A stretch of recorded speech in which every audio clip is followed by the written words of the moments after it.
अस्सलाम वालेकुम, welcome to all of you at Medics Point. Doctor Abdul Rahman is here. NUMS 2025 का result announce हो चुका है। अब कितने मार्क्स आए बच्चों के, क्या कंडीशन रही, क्या एक्सपेक्टेड मार्क्स आए, फिर इसी तरह मेरिट कितना रह सकता है 2025 का, और फीस स्ट्रक्चर क्या होगा सारे मेडिकल कॉलेजेस का, सारी चीज़ें एक्सप्लेन करेंगे। अच्छा, ये जो वीडियो है ये तमाम स्टूडेंट्स के लिए है, चाहे आप नम्स कैडेट्स हैं या आप मेडिकल कैडेट्स हैं या आप पेइंग कैडेट्स हैं, तो सारे बच्चों के बारे में मैं चीज़ें बताऊँगा। तो ये है कि आप जिस भी कैटेगरी के लिए इसमें अप्लाई करना चाह रहे हैं आप वो वाले पोर्शन देख लीजिएगा। पहले मैं बात करूंगा आपके साथ कि कंडीशन क्या रही है नम्स के 2025 के रिज़ल्ट की। देखें, इसमें इस बार जो कंडीशन है, आपको पता है कि जो नम्स का पेपर आया था 2025 वाला, वो तकरीबन काफ़ी हद तक इजी भी था, या आप इसको मॉडरेट कह सकते हैं। कुछ एमसीक्यू से जो कि डिफ़िकल्टी लेवल वाले थे, नहीं तो मोस्टली अगर 2024 को हम कंपेयर करें तो इसके निस्बत 2025 वाला पेपर अच्छा था। तो एक्सपेक्ट तो बच्चों ने यही किया हुआ था कि हमारे जो मार्क्स हैं वो अच्छे आएंगे, लेकिन अब कंडीशन ये बनी है, मैं आपके साथ यहाँ पे डिटेल शेयर करने जा रहा हूँ अभी तक, क्योंकि आज मैं वीडियो रिकॉर्ड कर रहा हूँ 8 अक्टूबर 2025 को। आज ही रिज़ल्ट अनाउंस हुआ और तकरीबन 6 घंटे गुजर चुके हैं, और 6 घंटों में जो हमारे पास डाटा आया, सबसे जो ज़्यादा टॉपर बच्चा है जिसने सबसे ज़्यादा नंबर लिए हैं वो एक लड़की है, और इसके हैं 93.6, यानी कि ये हाईएस्ट स्कोर है जो कि नम्स में आया है। इसी तरह 93.03 जो है ये भी एक लड़की ने स्कोर की, और फिर एक लड़का है इसने 93.03 स्कोर किए हैं। तो अब इसमें आप ये देख लें कि नम्स एक ऐसा है टेस्ट के, अगर हम बात करें लास्ट ईयर की 2024 की, तो उसमें जो है वो परसेंटेज ज़्यादा सी, ये 93 तक जाकर नहीं रुकी थी, बल्कि इससे ज़्यादा फर्स्ट पोजीशन वाले की परसेंटेज थी। लेकिन इस साल ऐसा क्या हुआ है कि जो टॉपर्स बच्चे हैं उनकी परसेंटेज ही जस्ट इतनी बन रही है। तो अब इसकी रीज़न क्या है ये भी आपको समझ लग जाएगी। बाकी मैं आपको ये बता दूं, आपका जो रिज़ल्ट अनाउंस हुआ है नम्स की तरफ से वो परसेंटेज की फॉर्म में हुआ, यानी कि टोटल जो है वो 100% बनता है। किस तरह से, 150 मार्क्स आपके एकेडमिक पोर्शन के थे, ठीक है, और इसी तरह आपके 50 एमसीक्यूज थे जो कि साइकोलॉजिकल पोर्शन के थे। अब उन्होंने 95% इसका लगाया है, और इसी तरह 5% इसका काउंट करके जो इसका अकोमुलेटर रिजल्ट बनता था वो उन्होंने ये 100% की फॉर्म में दिया है। तो इस तरह आपको ये चीज़ क्लियर होगी। तो अब मैं आपको ये चीज़ जो है वो क्लियर कर दूं कि अब बच्चों का क्या रिस्पॉन्सेज हैं, क्योंकि जब हमने देखा रिज़ल्ट अनाउंस हुआ तो मैं डिफरेंट बच्चों से लिंक में होता हूं, उनसे चैट वगैरह भी चल रही होती है, उनसे सारी कंडीशन पूछ रहा होता हूं। तो मुझे काफ़ी बच्चों ने कहा कि सर मेरी एक्सपेक्टेशंस ये थी जो कि आपके प्लेटफॉर्म ने यानी मेडिक्स की तरफ से शेयर की गई, या डिफरेंट जो प्लेटफॉर्म्स थे उनकी तरफ से शेयर की गई, हमारे मार्क्स जो हैं वो 130 तक या 135 तक बन रहे थे, या कुछ बच्चे ऐसे थे जिनके 120 तक उन्होंने एक्सपेक्ट किया हुआ था कि हाँ हमारे इतने आ जाएंगे ईजिली।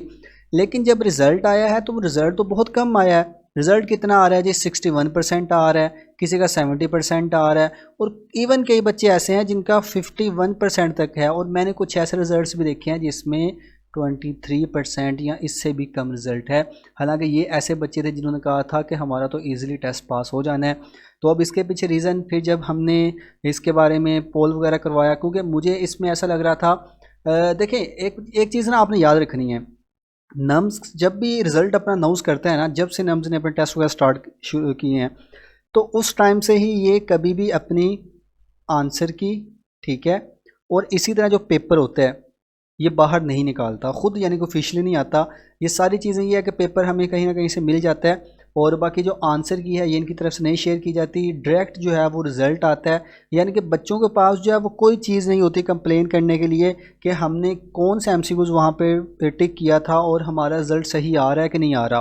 तो अब ये कंडीशन बनी थी। अच्छा, अब ना इसमें क्योंकि वहाँ पे पेपर कोड्स होते हैं, पेपर ए वाले, ये आप कंडीशन आपको नज़र आ रही होगी, मैं सारे स्क्रीनशॉट आपके साथ अटैच किया हुआ है। हमारा ये व्हाट्सएप का जो ऑफिशियल चैनल है उसमें मैंने वोटिंग करवाई, तो काफ़ी बच्चों ने इसमें वोट किया हुआ है। आप ये चेक करें कि जो पेपर ए वाले बच्चे हैं ये कह रहे हैं जी, सिर्फ 25 बच्चे कह रहे हैं कि एक्सपेक्टेड रिज़ल्ट आया। इसी तरह जो कह रहे हैं कि अनएक्सपेक्टेड रिज़ल्ट है, हमारे मार्क्स कम आए हैं, वो हैं जी 187 बच्चे।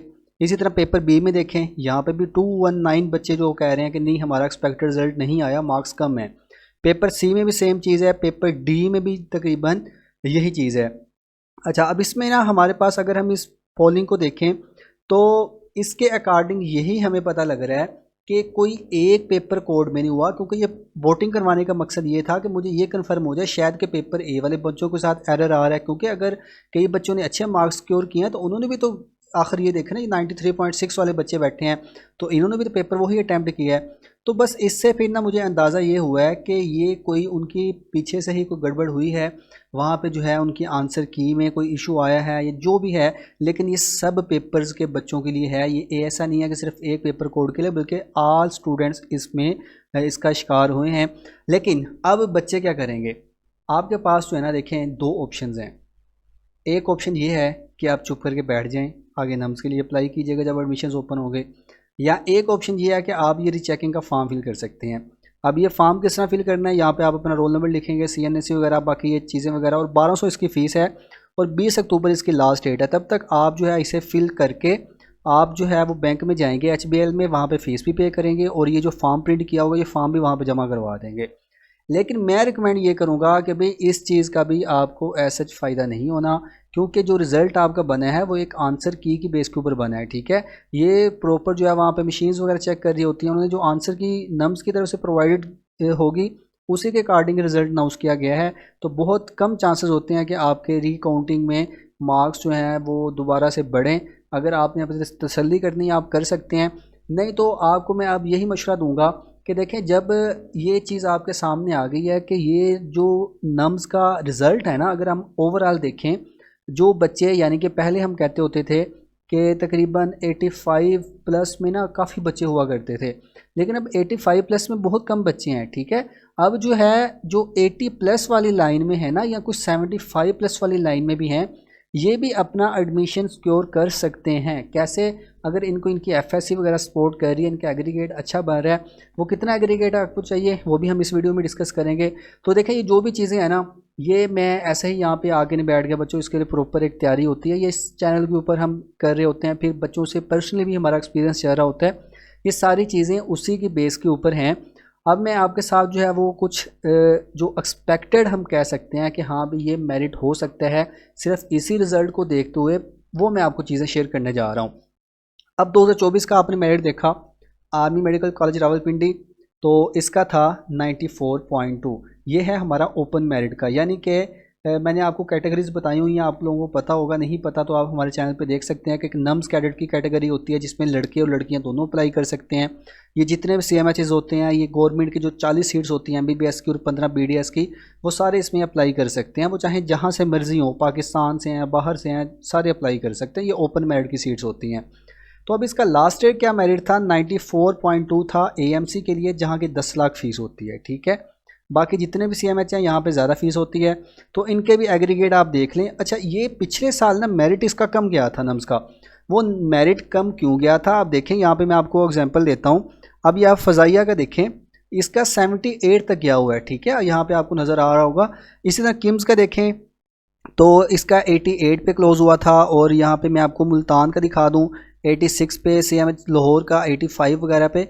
तो अब ये जो जितने भी मेडिकल कॉलेजेस हैं ना, जैसे मैं आपको एग्जांपल देता हूँ, यहाँ पे हमारे पास जो लाहौर का CMH आता है, इसका इतना कम एग्रीगेट नहीं हुआ करता था कभी भी मेरिट, इसका तकरीबन 90 पे जाके अगर आप 2023 का निकालें तो 90 पे क्लोज़ होता था। लेकिन क्या हुआ इसमें, लाहौर का कहाँ पे गया हुआ है, 85 तक तकरीबन चला गया है।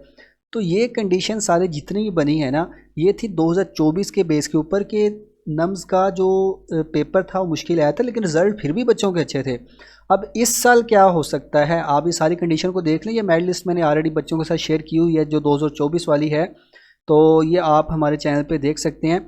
अब मैं आपको ये बताने जा रहा हूँ कि भाई 2025 के मेरिट के लिए हम क्या प्रेडिक्ट कर सकते हैं।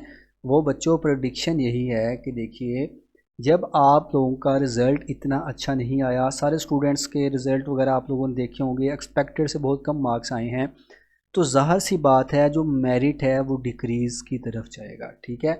वो कितना डिक्रीज़ हो सकता है, बस आप ये देख लीजिएगा, जितना ये लास्ट ईयर का है ना, इससे कम ही होगा, इससे ज़्यादा नहीं हो सकता। उसकी रीज़न यही है कि बच्चों के नम्स में मार्क्स कम है, ठीक है। FSC में जितने मर्ज़ी ले लें, लेकिन 50% तो आपका नम्स इसमें काउंट होना होता है एग्रीगेट में। तो जब इसमें से तकरीबन अच्छी वाली परसेंटेज किसी बच्चे की जा रही है, तो ज़ाहिर सी बात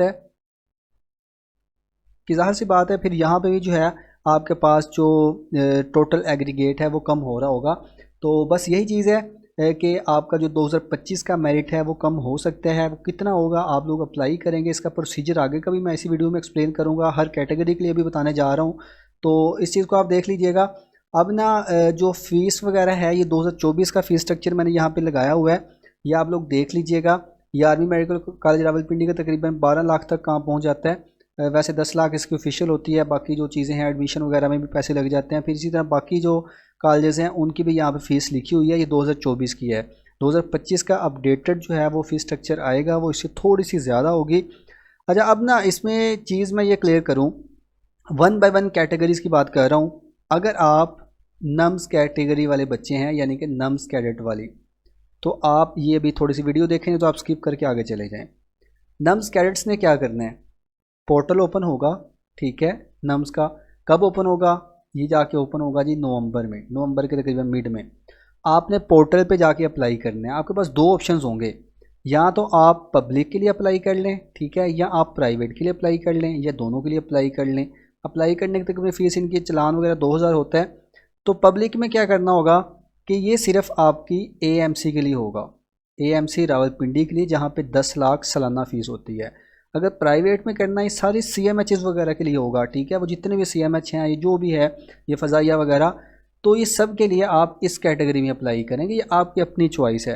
अब पब्लिक का जो मेरिट होता है वो तकरीबन, अगर हम लास्ट ईयर देखें 94 तक था, तो इस साल ये तकरीबन 93 तक आ सकता है, क्योंकि यहाँ पे सिर्फ सीट्स जो हैं वो 40 होती हैं, तो इसलिए मेरिट इसका हाई ही रहता है।